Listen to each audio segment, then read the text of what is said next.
All right. Let me. We should just start recording now because you never know what we're up. I already did. I thought you recorded. I thought you My hit bad. record. Here we go. Get ready and go. Pam, you're on.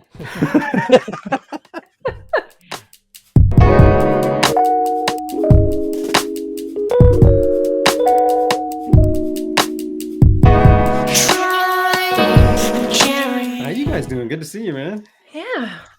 Happy New Year and all that. There's CK. Yeah, Happy New Yeah, Year. all that.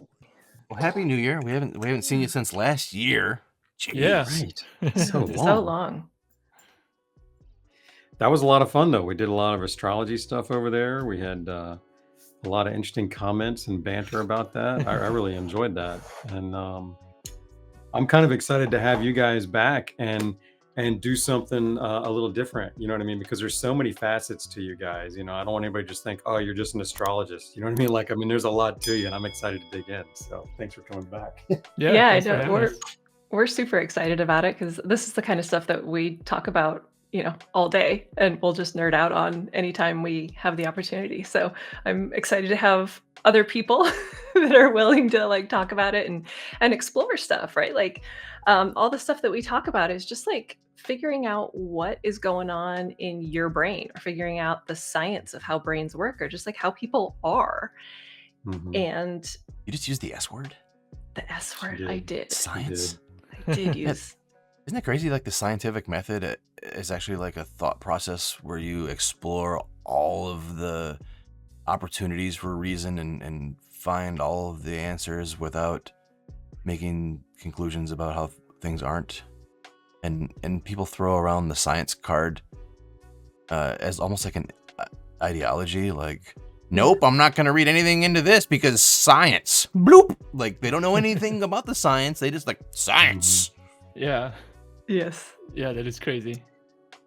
I'm reading a book about anxiety. It's called Unwinding Anxiety, but he talks about how our brains are constantly doing science experiments, basically. Like our brains are looking for Mm. patterns and trying to draw conclusions. So he talks about how our brains are really great at that. They go, X, I did X and Y happened. So X must have caused Y, even if it's not right. And so we do that everywhere in our lives. We go, well, this happened and this happened, so they're connected, and we think that there's causation there, and that it's not just a bunch of random stuff happening all over the place. Like we don't. And he also talks about how, like in science, you have to go. They have this like phrase basically that is yes, yes, and unrelated. So like yes, this happened, and they're unrelated. Mm. And so you have to be able to see that in your world or in your life or in science and say, yeah, both of those things are true. Doesn't mean anything. Yeah, I think it's kind of a people problem. I was talking to Troy about it, and to me, it feels almost like the things that Troy and I are complaining about is almost kind of like religion, where, you know, I used to be a heavy duty Christian back in another life. And so I used to run across people all the time who would thump the Bible, but never read the damn thing. Yeah. You know, and I'm like, yeah, that's a people problem. And we got the same thing going on with science, where people will just, find some study that's really not statistically significant, or, left something out, or they didn't look it through, and then we'll make a claim. And then the onus for some reason is on the other party to figure it out. Yeah. I'm thinking, wait a minute, your shit's fucked up. Go figure that out first. Yeah. Or like we'll get new information from the research and experimentation, and so the science will change, it'll evolve. But some people will be like, oh, well, you said it was that way before, now it's this way. Like, what kind of science is that? But Yeah, they that's the don't whole allow for point. science to change. Yeah. That's true science. It has to. Yeah. I mean, it's supposed to evolve with us, because it's Exactly. not true science is not anchored to a belief, or you know what I mean. It's yeah. We got to go with what large amounts of data tell us. Yep. Yeah, I mean, it's chasing truth and reality, and it's Mhm. always going to be behind, because truth and reality is there. It's already there, and we're trying to figure it out. We're trying to interpret it. Yeah, I think the biggest problem is that our media has taught people how to misrepresent scientific stuff. Mhm. And so now we just Yeah. run around doing what we read, saying what we've read, or even using that kind of mindset. It just Sure. doesn't really make sense. Yeah, and So, when it comes to the media, there's the pop science. They have to popularize it so it'll be easier to consume for the general public. And so it may miss out on the nuance for the sake of marketability. So you get stuck Yeah. in that, oh, that sounds cool. And so I'll regard that rather than listening to some professor drone on about the actual science. So Right. that disconnect. Yeah, there's a huge disconnect, and sensationalism is a huge part of it. Yeah. Sensationalism, alarmism. Our media industry is funded openly by advertisements, Right. Mhm. so it's really easy for like people to like shun off the media, but then the media gets blamed for spinning everything for clicks. But That's the system. That's their business. Yeah. And at the other end of those clicks are the fucking people again. So the people are like, fuck you, media, for making all these sensational headlines, but then the people are also the ones click, click, click, click, click, and share without actually reading them. Yeah, it's both sides. What do we do? Yeah, it's I saw an article the other day that was talking about IKEA. The headline says IKEA is raising prices 50%. And then at the very last line On of the article, it meatballs. said, on average, 9%, occasionally 10%, with the once in a while 50. I was like, come Yeah. on, man. What the fuck Yeah. are you doing? People are going to read that headline and run to the store. Yeah. You know what I mean? They're not going to read the story. yeah. That's not new though, right? This has been happening forever. Like sensationalism has always been what humans do. Back to Jerry. It's a human problem. Mhm. Humans have problems.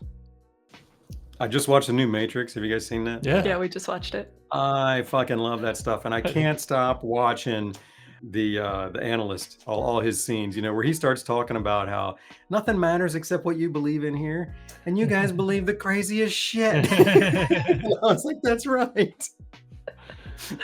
Fucking nuts, man. So true.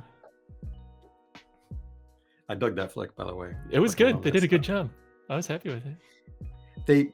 They always weave something in that I consider to be an absolute truth that nobody knows. And when he said the code for despair and hope is almost identical, I went, fuck yeah, it is. Because of my frequency experience, Troy, with the sound bowls. I'm like, these things are so similar. And it's either an inverse, it might be just an inverse or a little tweak, but hope and despair, those are very similar feelings. They just have different expectations. Same with happiness and it's- sadness, and lots of other emotions. Love and hate. It's a duality. They're both passion. Yeah. Yeah. Just opposite sides. When I learned that love and hate were flip sides of the passion coin, it was a complete mind fuck, complete life change. Like that was the moment I went from embracing the hate, using the hate as a fuel, to questioning the hate, figuring out what's going on, and then trying to hold the coin. Wow.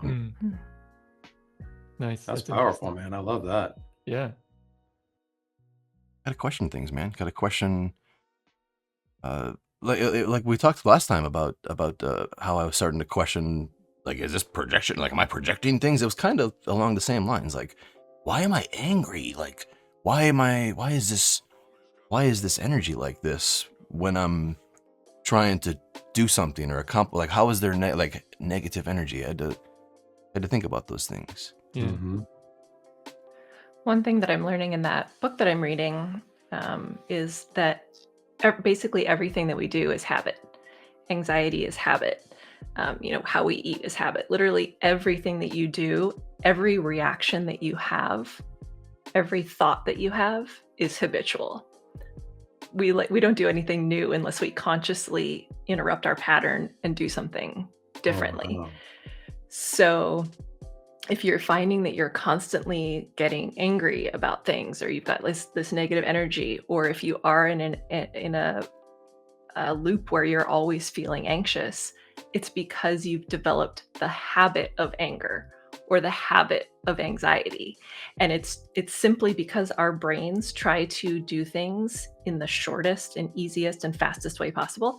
So if they've learned in this situation we're angry, then you're always angry in that situation. Or in this situation, we get anxious. You're always going to be anxious in that situation in the future, and it just grows. He talks about it as though anxiety or any of these habits that we develop is like baking bread. So you make a sourdough starter and then you bake a loaf of bread, and that's the anxiety. This is the loaf of bread that you never asked for. But every time your brain bakes that loaf of anxiety bread, it saves a little bit of starter and makes another loaf and it just like grows and grows and grows until you're like overrun with sourdough starter. I don't know if you've ever made bread, but you end up with like you have to throw it away. It's just like kombucha, like the SCOBY, you have to throw away because you get so much. But he makes this analogy that you just end up with like all the materials to continually make more anxiety and more anger and more whatever if you don't interrupt that pattern and that habit. Wow.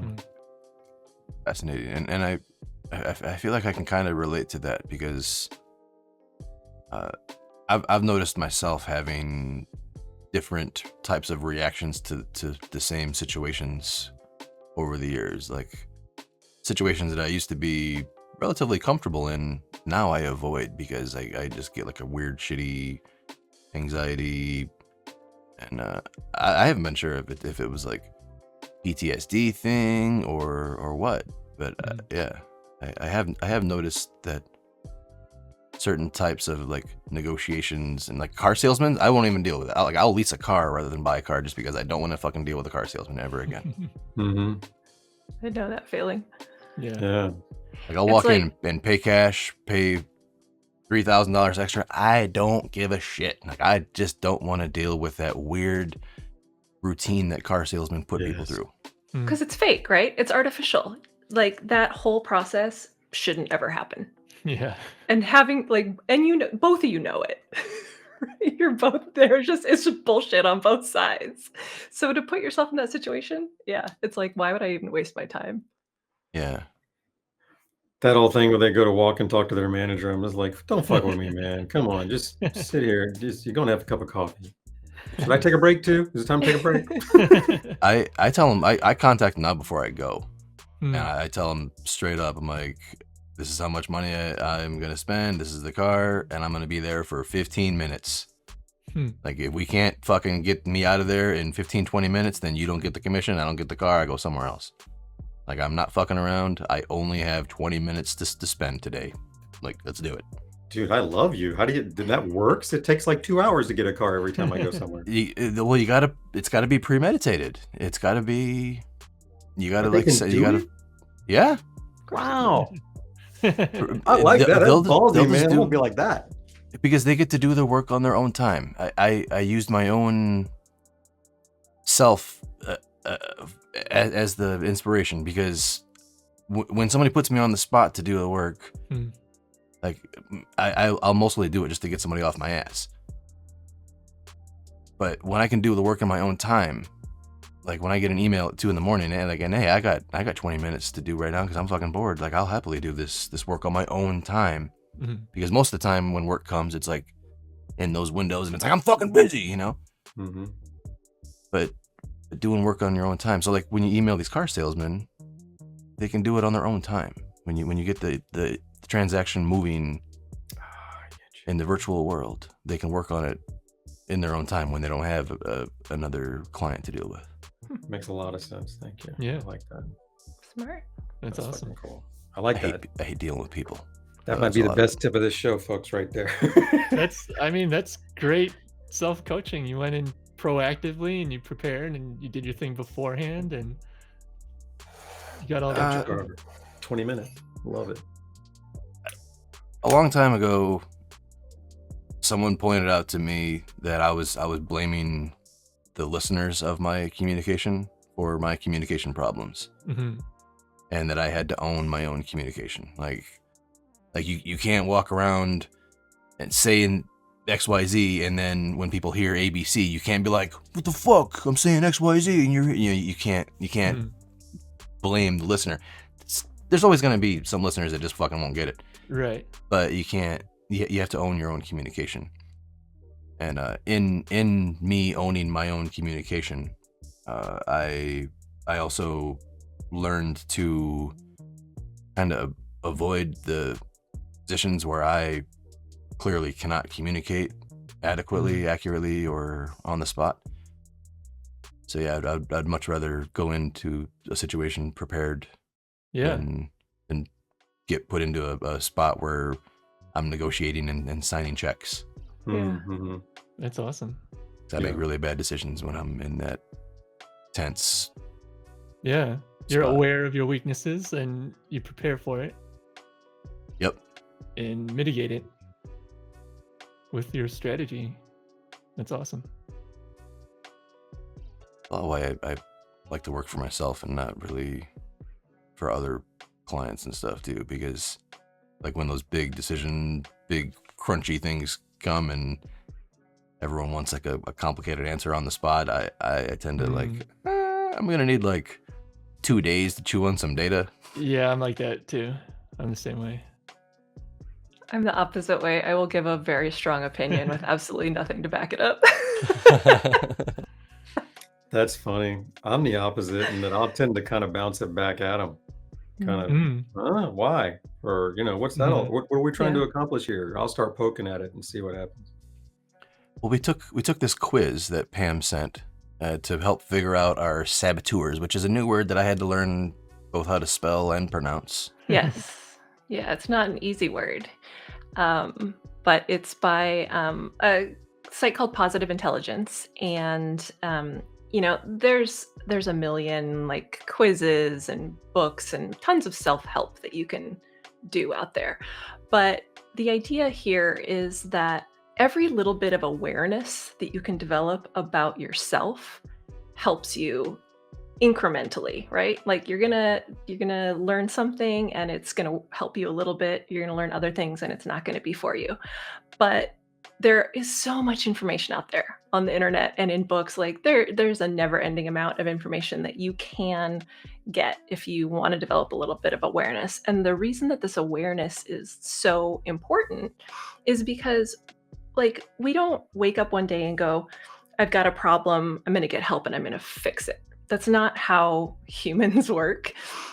You may not even be like aware of the thing being a problem at first. Like the issues just kind of start like bugging you a little bit, and you think that they're going to be transient. Like you're like, oh, it'll get better or it'll go away, and then weeks go by or months or years, and it's just still there. And you think like, I don't need help, or like it's not bad enough for me to get help, or like some people even think like I don't deserve help. They may not use those words, but there is that feeling of like I don't deserve to be helped, or I'm not bad enough to be helped. Other people deserve it more than I do. Like we definitely go into that thought pattern. And then the other part is like, even if I want to ask for help, I don't know what help I want, right? Or need. Like what problem am I trying to fix? Do I go to therapy? Do I go to the doctor? Like there's this whole complex of like having an issue and trying to work on it it's ridiculous. And there's no like, this happened, so X, Y, and Z, this is what you need. So it gets to this point where it like gets so bad that you just can't ignore it anymore. And that's when you finally go to get help. But when it's so bad, you're beyond the point where like you could have just maybe like worked on the initial underlying thing, but now maybe it's like manifesting as like a medical issue, like maybe a physical condition, or a relationship issue or a job issue. Like those little things kind of like build up, and then pretty soon they like take over your entire life. So then you try and fix that problem, but you're not actually fixing the underlying issue. So what we want to do is like start to build a little bit of awareness of like, oh, like why did I react that way? Why do I act this way in this situation? Or what are my patterns that I can actually control and that I can make a difference and that I can adjust or change, so that when things start to come up, when I start to not feel great, I have tools to address them. And I also start to build a habit of reflecting and taking care of myself, so that if I do need help, I feel like I deserve it and I can ask for it, and that there is something that can be done. Like you don't just have to live with whatever it is that is bothering you. You ever thought about being a life coach, Pam? I have, yes. That's You'd be a funny. really good one. Like Thank you. what you were just saying reminded me a lot of what my previous life coach used to say, Yeah, and she was amazing. that's good. It was amazing. I think everyone should look into life coaching and find someone, even if you do it for 6 months, because that was transformational for me. I have a great coach that I worked with for just a few months, and it was amazing. And she's actually the one that introduced me to this quiz. So what it is, it's a very short quiz. Everyone can take it for free. I'm sure you guys are going to link to it. Um, yes, you have to put in your email address, and they're going to send you emails, but you don't have Can I just say that this is like a real test. This isn't like some GQ rate to. how much your boyfriend loves you quiz. This is like legit things, and it's like put together by like a psychologist or somebody with like smarts. Yeah, Yes. he's very multidisciplinary. He's got like a lot of different degrees. He has doctorates and masters in different fields of study. And I think he's taken like hundreds of thousands of people through this coaching program already. And so he's developed the data to back up Yeah. the progress and the benefits. And he's done like even data analysis, like factor analysis on these different characteristics and stuff. So yeah, it's I don't know, I'd still probably call it a softer science, but it's being backed up by data and empirical evidence. Mhm. Yep. Yeah, if you take it, I think you'll think much of it. I mean, just the details later of the thoughts that I have. I was like, "What the fuck, guys, in my head?" Like Really? it's legit. Yeah, I was very impressed. So, if you take the quiz and you put in your email address, what they're going to do is they're going to send you your results, and immediately, completely for free, you get the results and you get like a profile of your saboteurs, how they could present in your life, like the thought patterns that you might hear yourself having, or ways that you might be reacting to these saboteurs, like whatever your top three are, for instance, and how it could be impacting your life, as well as tools for how to mitigate or work with it. So, like when I took it, my number one saboteur is being a people pleaser. And that's not new to me. Like I Mhm. knew that going in. I've always been a people pleaser. Like even as a kid, if people were like if my parents maybe were arguing over something, I was the kid that would like come in and tell a joke and entertain and like make everybody happy. So I've known that my entire life. But what this does is it gives you tools to like stop and go, oh, that's where that is showing up in my life. And that's how it's negatively impacting me, and how I can like stop that pattern and go, am I reacting this way because I want people to like me because I'm a people pleaser? And then is that stopping me from getting what I actually want? Like, what's the long term consequence of me behaving this way? That's legit. And just the I'll tell you, when I took the thing, I had two that stood out more than any others, and so I really focused on those on my reflection. Mhm. And it was the pleaser like you, and also an avoider. Hmm. And I realized I knew that that was going on, but I didn't realize that was the most, like, I didn't realize I was how much of me was made up of that. And so I just realized, man, if I'm just trying to please people or avoid problems, there's no room for conflict. There's no room for me to be even know who I am, let alone express myself. All I care about is what's going on out there, and no attention to me, which just ends up in empty misery. And Mhm. man, what really got me is that first of all, saboteur is kind of a funky word. I It always is. have to think of it as sabotage. Mhm. Yeah. I know they're related, but if I don't make that connection, I'm going, what the fuck does this mean? You know what I mean? So it's like, so we all have our own little saboteurs, of the one who sabotages, I guess, and Mhm. and they're the ones that show up.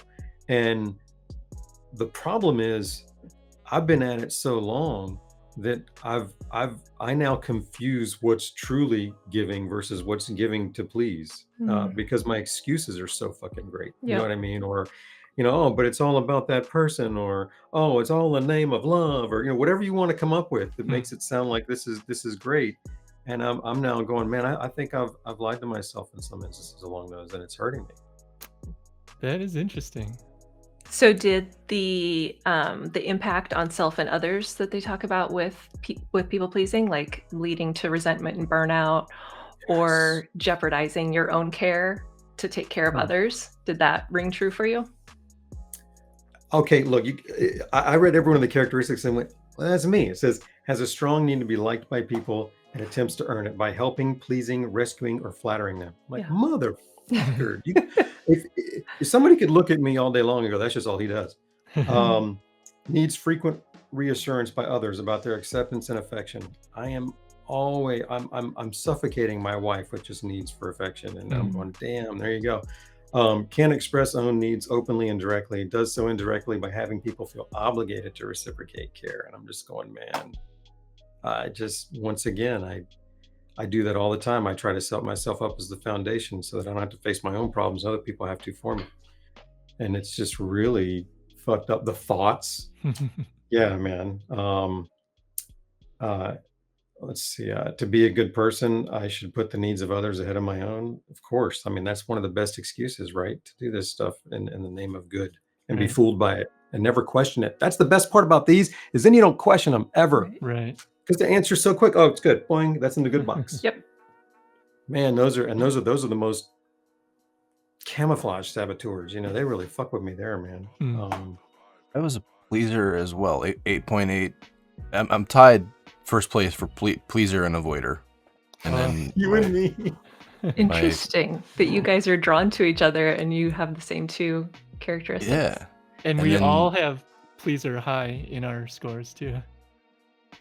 Then restless is still pretty high. Hmm. But then throughout the list, I have a bunch of hypers. Hyperachiever, hyper irrational, hyper vigilant. Yeah, it's the same like 10 just ranked differently for each person. So whatever your ones that have the highest scores, like I have 3 that are very similar. Jerry has 2 right up at the top. So if you just have like 1 or 2 or maybe even 3 up at the top that have the highest scores, I would focus on those. I've got 4 that are like 8s, almost 8. Really? Yeah, the pleaser and avoider were at 8.8. Restless is 8.1. Hyperachiever is 7.5. And stickler and hyper irrational are 6.9. Wow. Amazing. Yeah, we're pretty similar. High five.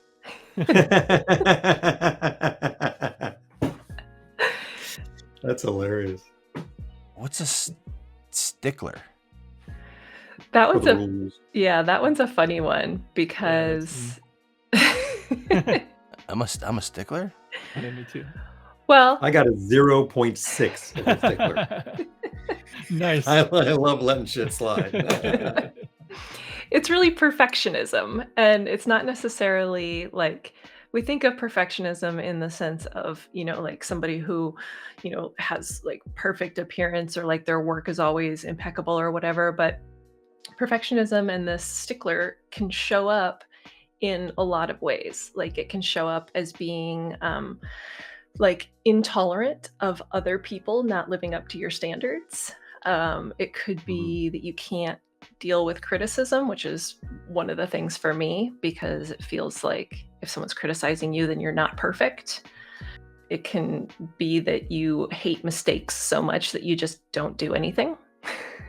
There's a million different ways that perfectionism can show up, but that's what that stickler is. It's Okay. really perfectionism. I'll have to explore this one a little bit. Yeah. So do you guys find that in your communication and working together that you're able to overcome the pleasing and avoidance? Because if you're both like that, is it exacerbated, or do you constantly try to please each other? We don't please anybody. we pull the show out of our ass every fucking week, like literally. For as far as how we work together, Yeah. I don't think we're hip to it.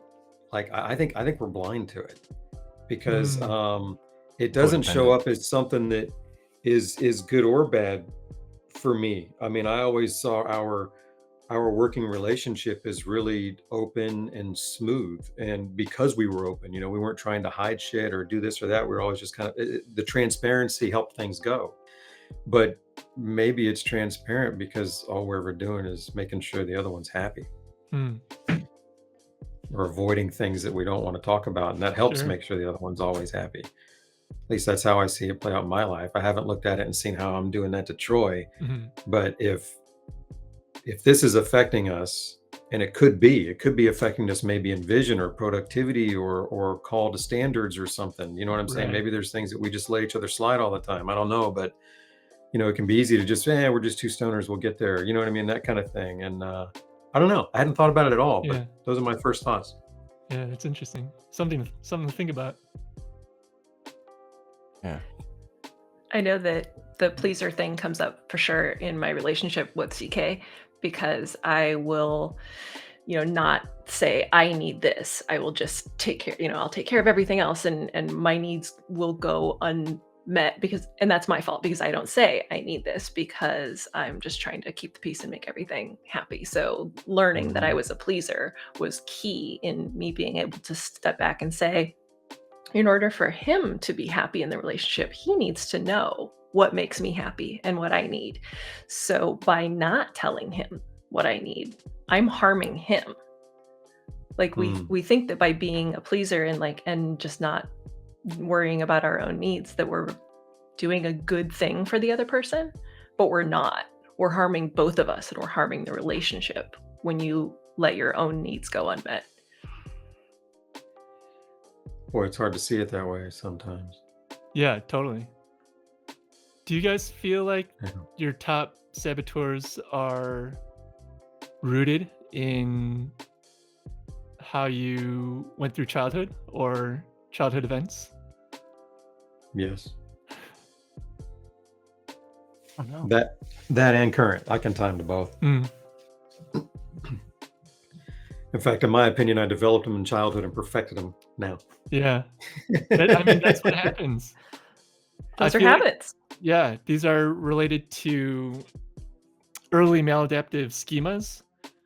And in psychology, they've delineated like 18 different schemas, and they're related to these saboteurs. Like, Wow. and it seems like, this stuff gets imprinted on us. We've talked about this stuff before, but throughout our early childhood, like, up until we're 5 years old or so. And then we carry those patterns throughout our lives and kind of revert to them. So they're what we're used to doing because they've been patterned into us. And then we don't think about it. So then it affects everything we do through adulthood. So that's kind of what these saboteurs help you gain awareness of. And it seems like usually these are rooted from childhood developments. And so that way, the point basically is to combat them with some positive aspects. So the other side of the saboteur is the sage in Sherzad's language in this positive intelligence concept. And the sage is like the positive side, the good stuff. So you want to think, if you identify your saboteur, you want to be aware of those characteristics and, the thoughts and feelings that come up because of that certain saboteur, whether it's, hyperachiever or stickler or pleaser or whatnot. And once you're aware of that, you want to activate the sage, so the positive aspects of it. And I believe in the positive intelligence coaching, they go through a process of intercepting the saboteur and then activating your sage. So the saboteur kind of acts on your more primitive brain regions, which are more reactive. And these are related to like your flight or fight system versus your rest and digest system, which is your parasympathetic nervous system. Your sympathetic nervous system is your stressed system, which reacts to immediate concerns, or in ancient times, like if you're under threat of a bear or a tiger or something, your sympathetic nervous system reacts, your flight or flight system, and then that experience gets imprinted. And so the next time something similar comes up, you already know what to do. You don't even have to think about it. You just react automatically. So that's your primitive, like, what's it called? Limbic system, kind of like your Reptilian. brainstem. Yeah, Yeah, that's exactly. And then, so once you understand that reactive tendency, or your saboteurs, in other words, then you can activate your sage or your positive thoughts, which is more in your executive function part of your brain. So like the prefrontal cortex or the frontal cortex, this is a more evolved part of the brain. It's more recent, and most people can utilize it. And it's where you're able to stop and pause and think through and process what you're going through and evaluate rather than react, so that you can respond. And so once you know your saboteurs, you can intercept them and then respond to them in a positive manner. And the whole thing with the positive intelligence is the ratio of how we're affected with negative biases. So we as humans, we're tuned to the negative, because just like in the example with the bear or tiger in ancient times, you want to make sure that bad things don't happen. So you're more aware of bad things may be happening. And so we're tuned to have negative thoughts on like a 3-to-1, or some studies have even shown like 5-to-1. We're more tuned to think negatively than positively. 5 times more. Physiologically? Yeah, Like that's a physiologically, chemical fact? psychologically. Yep. Mhm. Get the fuck out. We're screwed. Wow. Exactly. Have you ever tried to do the thing where you don't have any negative thoughts, like for like 2 days, like, or a 24-hour challenge? No. Like sounds every hilarious. time you have like a negative, like judgy, like toxic thought, you start a new timer and try to have a soft mental focus on going a full cycle without. Have you done it? Dude, How do you I get over a tried to minute? do it, and I think I went like 3 days before Oh, wow. deeming it impossible. Oh, you tried for 3 days? But here, you know what, man? Yeah. It made me realize how frequent negative thoughts really are. Wow. Yeah. No shit. Like I encourage you just to try it, just to have a little litmus test to see how fucking toxic you are in your head. Yeah, that sounds scary. Wow. But it goes hand in hand with what we were talking about with media. They play into that negative bias, and so then that cycle just keeps getting exacerbated. Yep. And They so can salt their headlines with enough language to let the reader interpret it in the negative ways without being a shitty news company, you know? Yeah. And if the topic relates to a schema that we're stuck in or a saboteur, then we get stuck in that cycle. So you have to combat it with positive thoughts and positive processing. So, and you have to do it more. You have to have more of the positive processing. They say you have to say 3 nice things for every negative thing someone says to you, or something like that. Wow. So yeah, so it takes more work to combat these saboteurs and be positive. But if Tell me you're more about this sage. How do I learn about the sage, man? What's up with this guy? it's basically just being positive and considering that in every situation you can perceive it as being a gift and an opportunity. Okay. And the whole like point with Wow. developing this awareness is it's really easy to get overwhelmed when we like talk about how much negativity there is, or the problems with media, or like if you start thinking about like all the maybe the problems you have in your life or whatever. It's super easy to just start going, shit, like I'm screwed, right? And when you try and like fix everything, it's impossible. But if you can develop a little bit of awareness of like one thing that you can focus on, you can make meaningful progress without being overwhelmed, without feeling like everything is shit and I have to just give up and just be a negative jerk for the rest of my life. If you develop this little bit of awareness and you can like start working on, I react negatively to criticism because I'm a perfectionist because I'm a stickler. This is my saboteur. Like if you can develop that process, and instead of saying, I am bad because of X, Y, and Z, or I feel like shit because I keep doing this thing, you can stop and go, oh, I have this pattern. It's not me. It's a pattern that I've developed. And I can change that. And you can just work on that like one little piece, and then you get a little success there, and that builds. You can bring success to the next thing that you want to work on. Yeah, it is totally a building thing and a daily progressive thing. Like these changes take years, if not decades, Oh yeah. to fully evolve. Yep. Yeah, I mean, imagine how long you've been letting them simmer and build and grow and cultivate. Yeah, it's like losing weight. Like people don't get fat overnight. They're not going to lose weight overnight either. Mm-hmm. Exactly. And there's 3 stages to like changing any habit or even learning to do anything. The first thing is awareness. So that's what we're doing here with these kinds of assessments or reading, self-help books or whatever. It's just developing awareness that there is something going on and you have the power to change it. So you develop that awareness. The second step is recognition or acceptance. So like, hey, this thing could be a problem. Yes, this is affecting me. And then the third phase is assimilation. And that's when you start doing the process of actually making change in your life. And going from awareness to assimilation, that could be 10 years.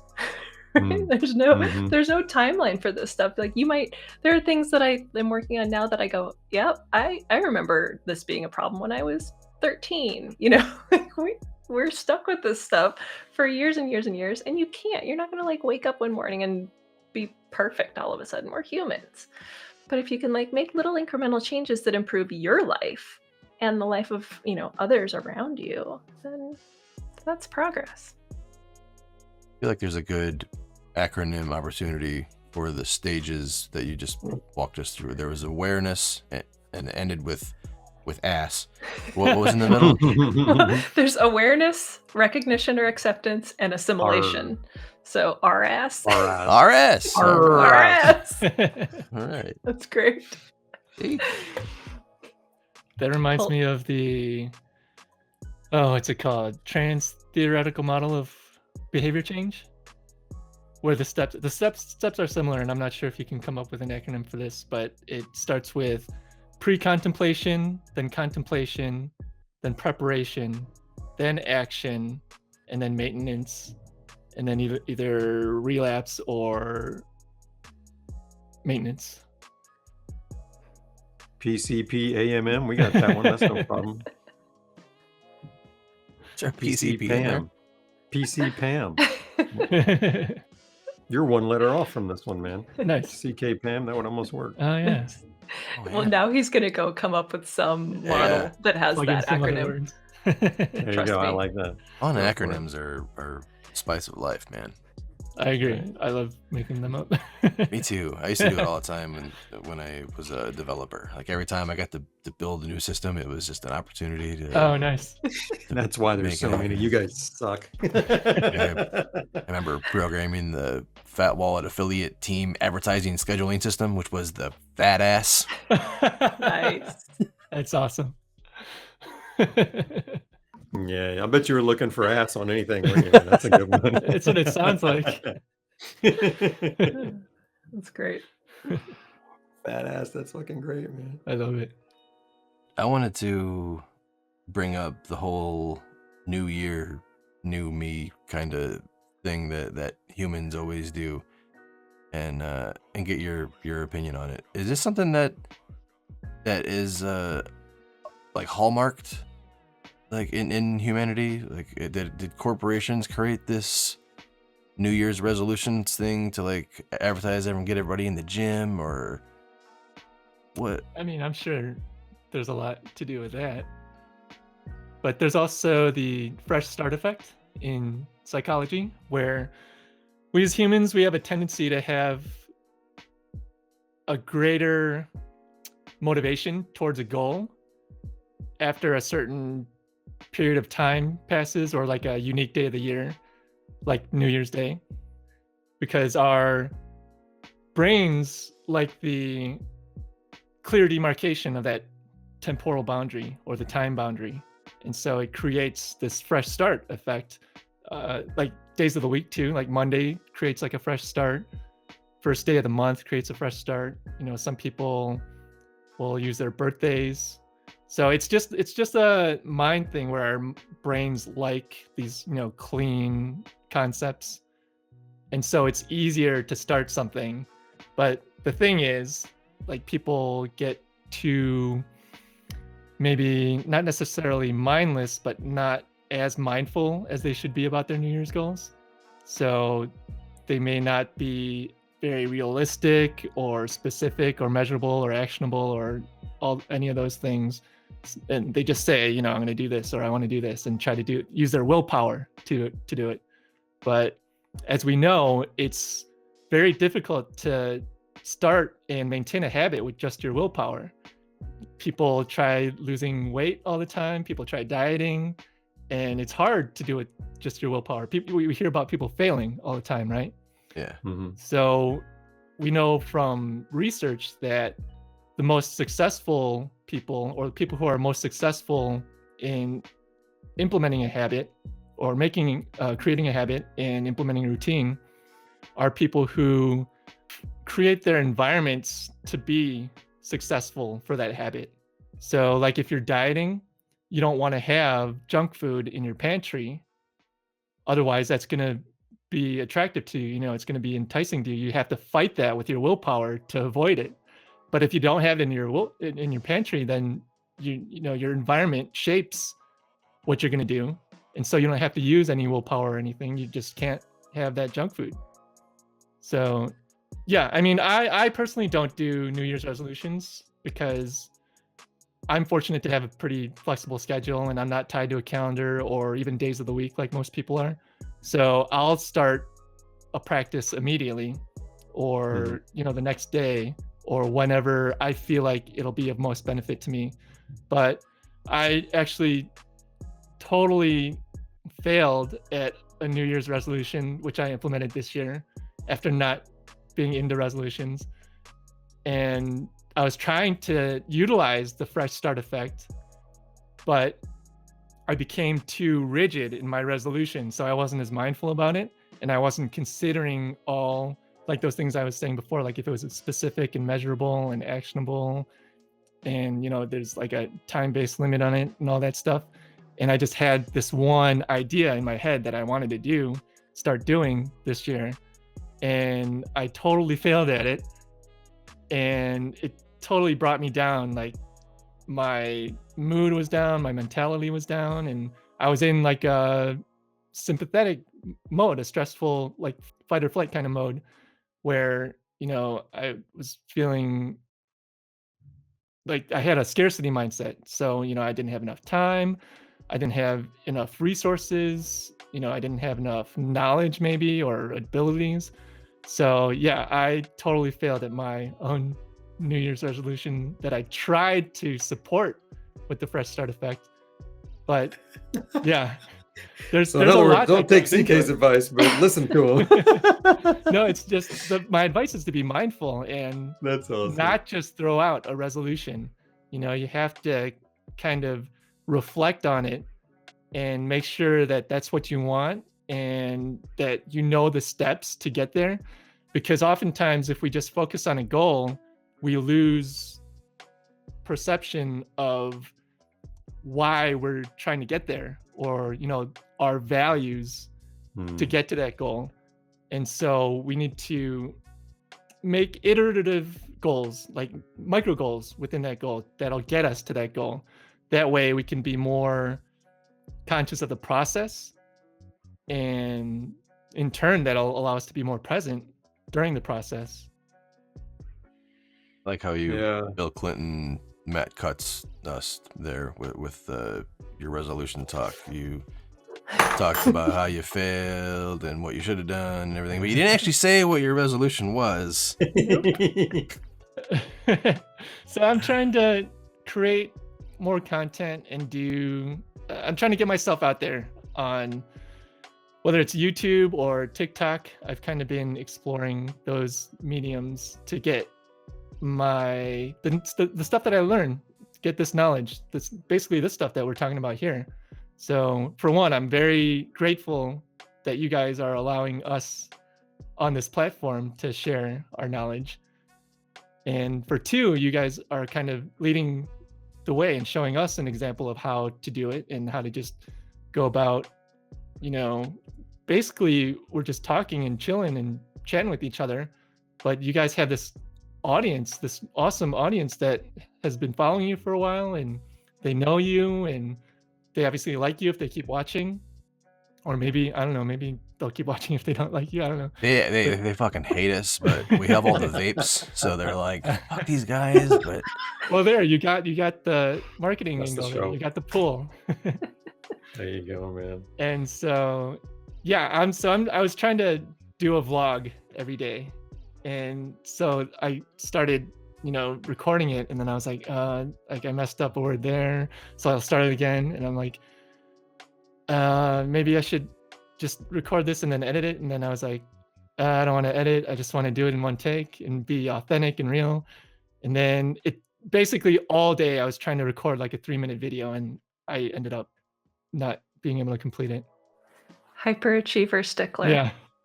hey, I can relate to this, man. Yeah. Like, you're speaking my language. But the thing is, it was an artificial deadline that I imposed on myself, being this New Year's resolution and trying to take advantage of the fresh start effect. I tried to get it done on New Year's, and since I didn't and I failed, that totally brought me down. And a But- Saturday. True. You were set up to lose there, man. On day one.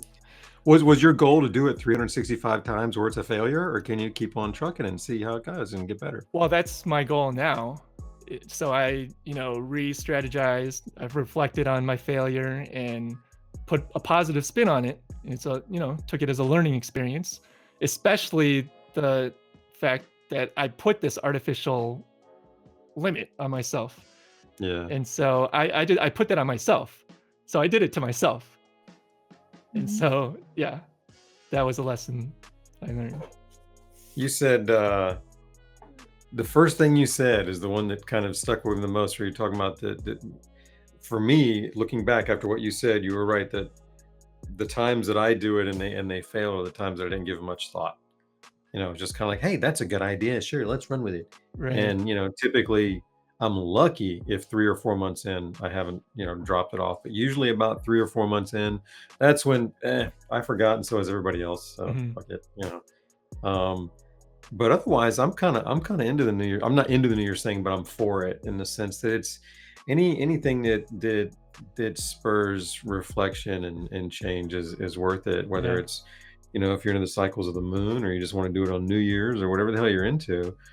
That's a good thing, and it seems to be built into most things anyhow. So you just kind of go with it, and kind of works out, I guess. But I Yeah. like it. I personally don't make them, Yeah. because you know what? That's not true. I have made some that was more about just, I'm going to get something done, and then I got it done in the first 2 weeks, and there you go, I was done, and that's perfect. But the ones that are supposed to like be a 12-month long activity, I never fucking do those. Yeah. Hell no, 12 months of activity on a semi whim. I'm an idiot. Yeah, it's that exact thing. If it's on a whim, like you don't put enough thought and reflection into it, it's it's doomed to fail. I think a really good way to approach it is, there's nothing wrong with taking New Year's as an opportunity to change something, or to, assess how the last year went and decide how you want the next year to go. But putting all this pressure on, like, on January 1, I'm going to start something that's going to completely change my life. That's way too much pressure, especially like January is already a pretty rough month. Like, we're coming off the holidays, and it's like work is crazy for a lot of people, and like everything goes to shit in January. So adding on like all this pressure of like, I'm going to, get fit, or like whatever, like I think that that's a lot. But like maybe it's every month, or the moon cycles, or like whatever your routine is, whatever your cycle is that works for you. What I would recommend is using that like as chapters of your life. So you can think of it as, if you want to use months, every month of this year is a chapter in the book of this year. And like, what do I want this chapter to have more of? And what do I want it to have less of? So, and you can literally just take a sheet and write more in one column and less in the other column, and write down like, I want more, time with friends. I want more, physical activity, like whatever you want more of. And then like, what over last year, what wasn't so good, and what do I want less of? And use those as your guide. So rather than saying like, I'm going to, work out 5 times a week, like I want more physical movement. And you have that, Troy? There you go. Oh, Awesome. I love it. It's my more or less page. Yeah, that's perfect. And then you can build goals off of there, right? That's kind of like your guiding light of like, this is what I want to focus on. And then you can look through there and go, okay, so a couple of these things, in order to get more of them, I need to know what that actually is. So if I say I want more physical activity, well, what does that mean? And you can back a goal out of there. So is that walking 3 times a week? Okay, that's going to be my resolution. That's going to be my goal for this month. And then you assess again in a month, instead of it being like, this is what I'm going to do for a year. It's like, a month from now, let's reassess. Did that work? Did it not work? Let's adjust. A great way to do it. Yeah. I admit it's my more or less thing is like from probably 2017 or something. Have you looked at it to see if you have more of your mores and less of your lesses? Really? I mean, I have, but let me look at it now. Good question, Pam. Less, yeah, dude. I'm doing a lot less. I a lot less Netflix binging, which was on my less list. Less junk foods. I do significantly less junk foods. Here's a big one. Caring so much about what others think. I don't give a Come on, fuck pleaser. anymore. Nice. I don't Come on, give a pleaser. fuck anymore. That's Really. great. I have to still. I didn't check mark. Less reactive action, less distractions, less saying yes to everything.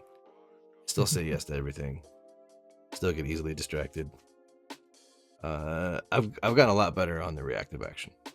Sounds like you've made progress. You said that pleaser was on your top saboteurs, right? Yeah. So that would be something to look into for why you say yes to everything. Yeah. Not very good at saying no. You gotta do Yes. another list. Yeah, I need to update that. Well, and that's the thing. When I started that journal, I started it as like this is gonna be my journal. Like everything was so official that I almost didn't want to write in it sometimes because it wasn't. It was too like mundane or too casual. And then I realized after a few years that like, fuck, this journal is like still new and I'm not using it because it's like it's too good of a journal or some shit. Like I'm making so many stupid fucking excuses.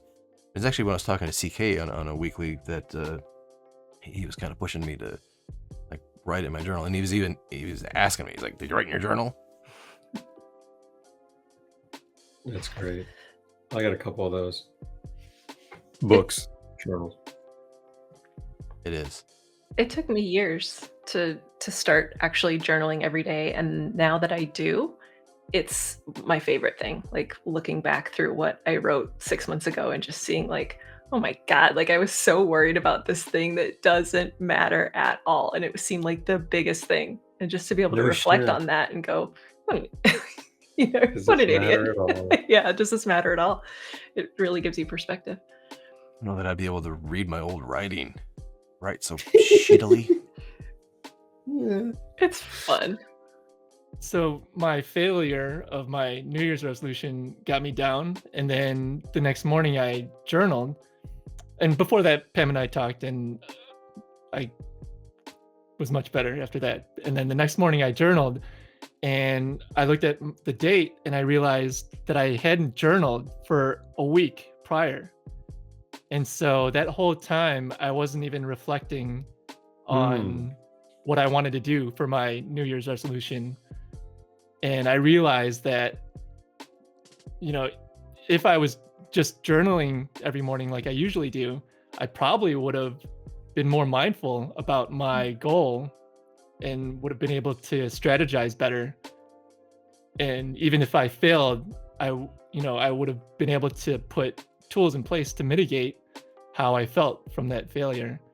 So I this is just going to say how important I think it is to have a reflective process, and preferably daily if you could, because it's just so beneficial to get that stuff out of your head and be able to process it rather than having that reactionary response that we were talking about before, where then you'll get stuck in that emotion and just continue in that cycle and of negativity. Wow. Really good friend and therapist of mine recently really helped me out with some of that, because while discussing like my daily hurdles, like of my mental thoughts, and I told him that I wake up every day just fucking driven. Like I want to get out of bed and I want to like just crush it. Like I want to get shit done. I want to hit the ground running. I want to get dressed and just like start doing shit. Hmm. But then all of the things to do like paralyze me, Hmm. and I know I need to focus on one. I don't believe in multitasking. I know that I can only get one thing done at a time. Hmm.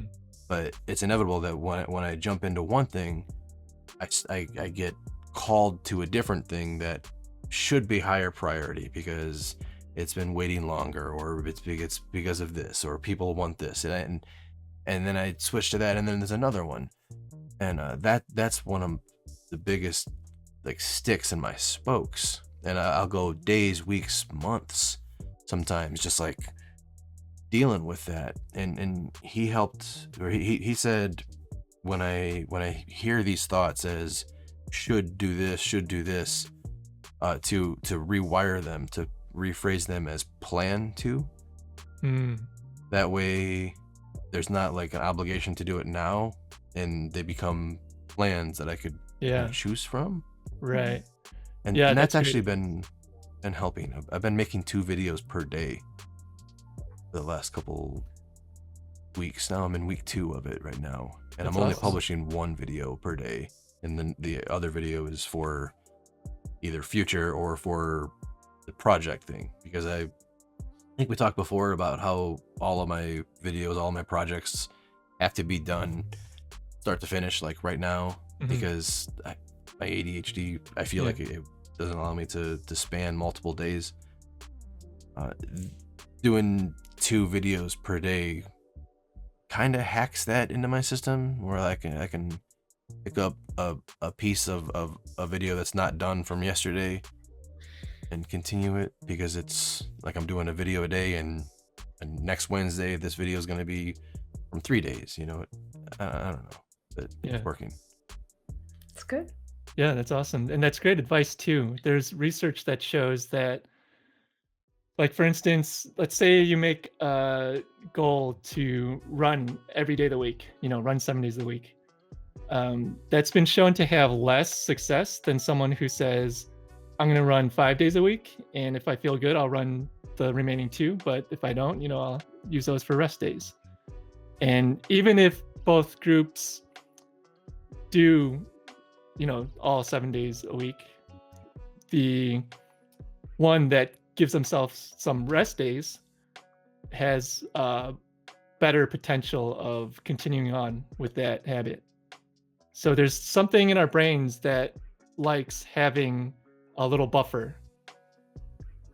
Well, it's mitigating the expectation and the chance of failure, right? Like Right. everything is about expectations. Like if you're going into like your day and you've got a schedule that you've built out with so much that you're going to get done, and then you don't, you set yourself up with this expectation that I'm going to do all this. And then when you don't, predictably, you feel like a failure. But if you were like, I'm going to do these 3 things, and then if I have more time after that, then I can do all these other things. Like I'm going to plan to do these 3, and then the potential is there for the other ones. Then when you get those 3 done, you feel awesome. And then if you do a 4th one, holy shit, this is the best day ever, because you didn't set up the expectation, and then basically put yourself into failure because you didn't set yourself up for success. Whenever I make a to-do list, I've noticed that by the time I make the list, the first couple things are already done. Oh, I love doing that. Yeah. Absolutely. That feels great. Put it on the list just to check it off. But That's the a great action idea. of writing the list actually gets you to start doing the things Yeah. while you're Yeah. writing, right? Yeah. Yeah. Yeah, it's I- funny how that I- works. Last year, I wanted to make my own custom like notepads. Like I wanted to design a notepad based on like the journaling habit and the to-do list method that I feel is working for me. Mhm. And then I Yeah. just got overwhelmed because that like, oh, this project is going to take multiple days to design a notebook and get it made. And nope, I can't get this done in 5 minutes. So nope, didn't do that. Yeah, the to-do list thing is interesting because just the act of writing down what you want to do already kind of snaps you into the mode of doing the thing. And sometimes that's all you need to get started building Yeah. the momentum. It's like lighting a little fuse. Yeah. And that's really one of the things I took away from the programming work that I used to do. And in the .com space, it was well known. Like all the programmers knew, and the .com people knew. Like for a programmer, if a programmer gets distracted for 5 minutes, it's costing him more like an hour. Mhm. Because to build that flow, to like have the code in the memory, that person is like compiling the code. They are the software while they're manipulating Right. the software, and to There's some pull them research- out of that flow. Yeah. There's some research that says it takes around 23 minutes on average to switch tasks and to get into the flow of the next task. Yeah. 23. 23 minutes. And then you got how much flow time? I mean, I don't know. It probably depends on how well you can get in the flow and what you were doing before, but just in terms of being able to focus on the next task to a level where you're completing it competently takes around 23 minutes. I just read something. That's why this popped at me. It's like, what? It's because I just read something that was talking about how it takes us about, it was like it might take us like 15 minutes worth of time we're remembering things on the way in, and then there's like 15 minutes of time on the way out that we're remembering things. Mm. Most of the stuff in the middle we forget. Mhm. And so if you can keep your cycle to the appropriate in and out time and minimize the in the middle forget time, Oh, interesting. and that their cycle was, I thought 25 minutes. So that when you said 23, I went, wait a minute. So I got to go back and confirm that. But it was an interesting thinking, you know what Yeah. I'm saying, about how that works. I don't know if there's any legitimacy to it, but Yeah. it was in the book Limitless that I just picked up recently. Oh, I cool. just started reading that. Yeah, I know in behavioral science or behavioral economics, there's the serial position effect. And there's like for serial position, there's, for instance, the initial event, then the event as it goes along in the middle, and then the end of the event. And you usually remember the initial and the end more than you do the middle. And so that goes hand in hand with what you're saying. But there's also the peak end rule where you remember the peak of the event and the end more than any other part of it. So if you can have the peak in the middle, then you'll have a better time remembering the entire event. Okay, then that works with this then, because as I think I just remembered it. It was Mhm. 25 up and 25 down, and then 5 off, and then 25 up, 20 like take a 5-minute break. So Interesting. go on 50-minute cycles with 5-minute breaks, and you will Pomodoros. Yeah. increase the likelihood that you're going to remember everything that happened as opposed to forget stuff. Yeah, that lines up with the Pomodoro timing. Yeah. 25 minutes on, 5 minutes off. I So love is that a Pomodoro. strategy for learning things? Like, what is that for? That's what this book is about, is teaching us how to learn. Okay. Mm. Yeah, it's exactly what it's about. You kind of nailed the whole point of the book, and I just got started on it, so I can't speak to it very much, and I haven't practiced it. In fact, the 2 things that I set on my calendar to do this week, I blew right through and went, "Oops." So I'm like, "Well, I suck at doing this already." Well, we were just talking about Pomodoros. I know CK uses those. I've never been able to get it to work with like the way my workflow is, but that's definitely something that you can use. Like there's free timers all over the place, and it is just like working for 25 minutes and then taking a 5-minute break. So it's like intentional with when you're focusing and when you're taking a break. So it tries to break that habit of like, I'm working on something that I don't really want to work on, so maybe I'm going to go see what's on Instagram or on Twitter or whatever, or like I'm going to check my email. That's a big thing for me because checking your email is still productive, right? I'm still working, but it takes me out of what I'm supposed to be focusing on. And then there's an emergency and I got to deal with this, or like I'm going to respond to that real quick. So you can use those tools like a Pomodoro timer to like build in productivity and breaks to help you like not use willpower to focus. Mm-hmm. Yeah, Put a little timer over there, it dings off or something. Yeah, exactly. Yeah, or like an app on your computer. Yeah. Yeah, Oh, cool. I like if you go on Spotify and search for Pomodoro, there's Pomodoro playlists that people have really? created using like Nice. lo-fi beats, where there'll be like 25 minutes of like soft ambient music to work to, and then there'll be like a track that says quiet time, like here's your 5-minute break. Nice. What are you supposed to do for the 5 minutes? Anything you want, or is it like Yeah. Anything you want. Like that's usually when I check Instagram or just That's when I sit down, vape a bowl. Okay. So, Troy, And- Awesome. I like exercising during the 5 minutes. So Jesus. well, I get it. All right, on. What's Right wrong on, with you? Because the 25 minutes isn't hard enough. We gotta get you tack on a little extra on the 5. Well, You've been described as the buff guy in the Discord, by the way. Like this is like the least buff I've been in a couple of years. that's actually how I responded. I'm like, he was way buffer years ago. I This haven't worked whole out in like thing. 2 years since the pandemic started. No, you're just bragging. I keep trying to get him to do this stuff without his shirt on, but he won't. Yeah, that's That'll weird. get the I'm views. like, you want to build an audience? You Take can your both clothes do off. it. You can Well, both do it. Maybe Now when you it gets kinda warmer. have to.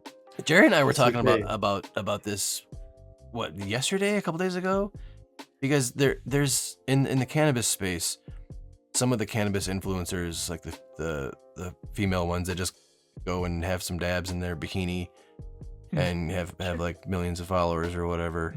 Yeah. They get some hate from other people, like how dare you use your body to further your career or make money or whatever.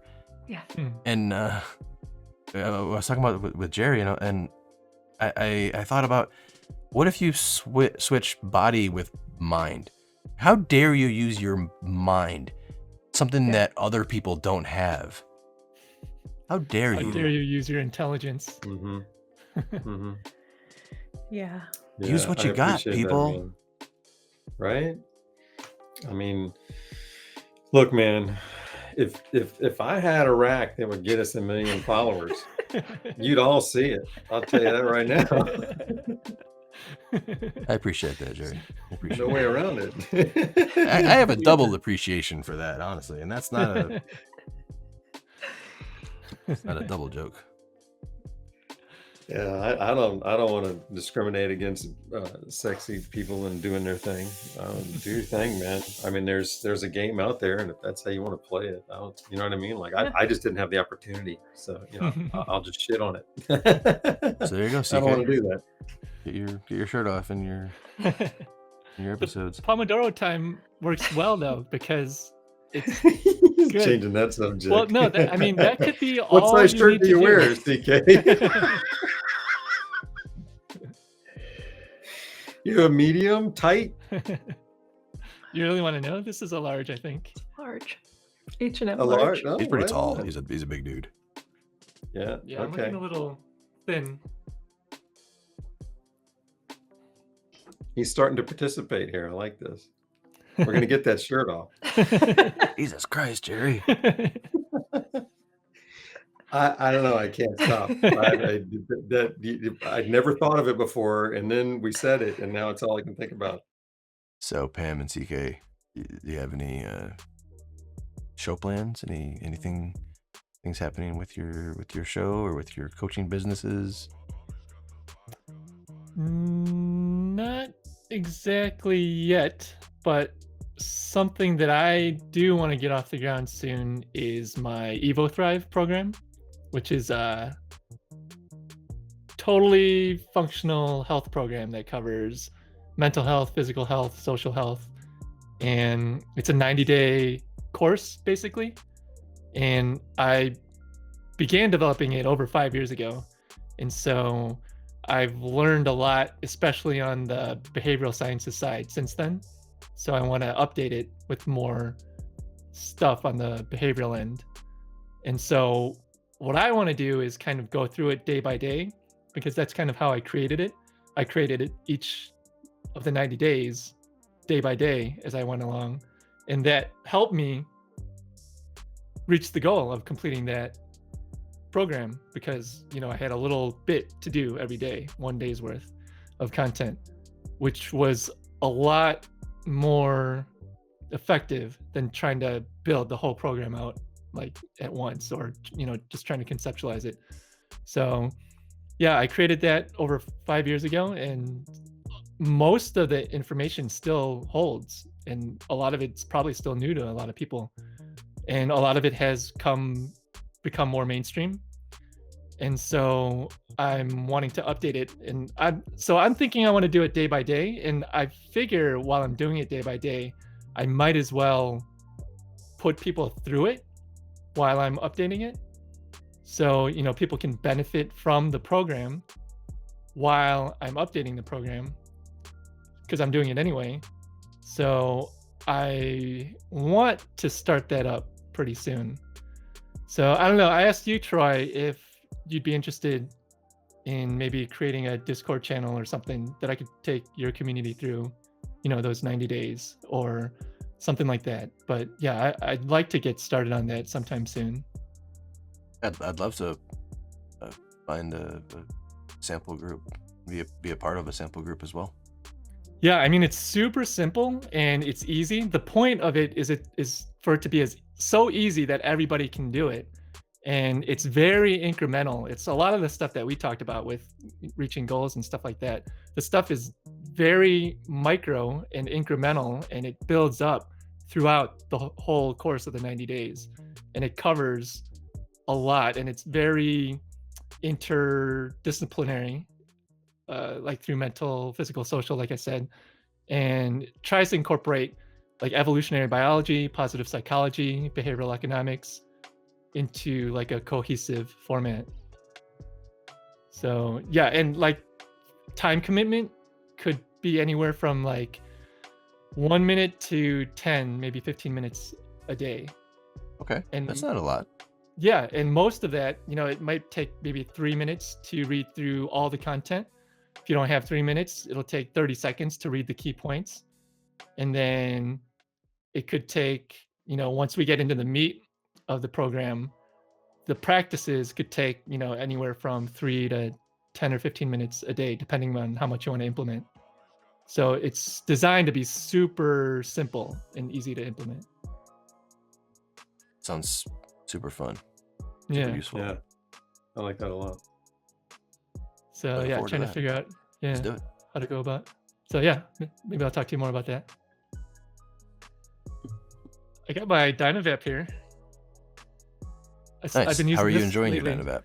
I'm loving this. I just finally got butane refill, and I got a scorch torch too. So I stopped using it because I ran out of the lighter fluid before and just was too lazy to grab some.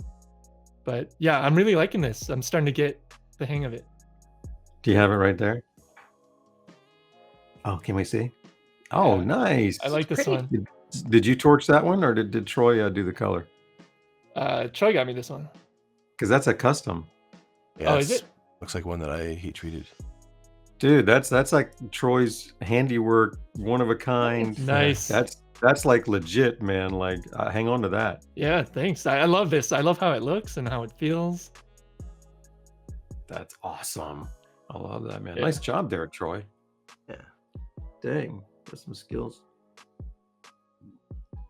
I love that. That's an Azurium. Originally, the whole thing was the blue, like the mouthpiece. Oh, really? And yeah, and with the torch, it's heat treatable with a torch, and so he did that to get the colors like that. Okay. Yeah, that's awesome. Pam, you don't want to drop anything for your shows? don't- or I don't have anything new planned. We are in the process of planning to plan new content. That was something that we were supposed to do over the last week of the month that didn't get done. So we don't have anything solid yet, but you can always go back and listen to Not Bad Advice episodes wherever you get your podcasts. All right. We ended it with Toodaloo. We can We did, yeah. We can cut that back in, or we can just go toodaloo. we can go again. Toodaloo again. Toodaloo.